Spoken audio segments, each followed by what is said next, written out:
6x² - 7x - 4 = 0 সমীকরণের মূলদ্বয়ের প্রকৃতি।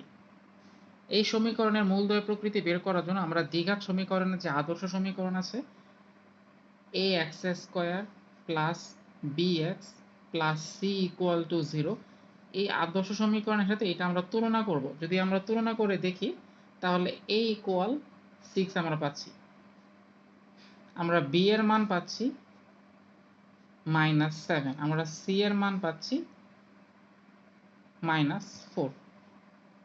এখন মূলদ্বয়ের প্রকৃতি নির্ণয়ের জন্য আমাদেরকে বের করতে হবে b² -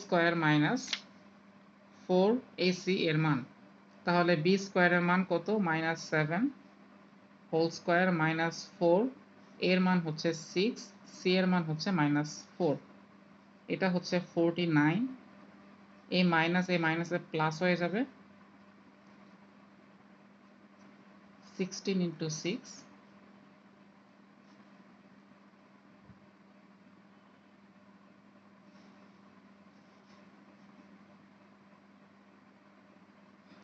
এই মানটা আসছে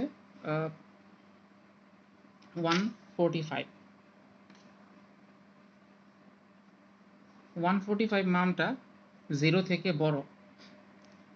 আমরা জানি b² - 4ac এর মানটা যদি 0 থেকে বড় হয় তাহলে মূলদ্বয় হবে বাস্তব এবং অসমান।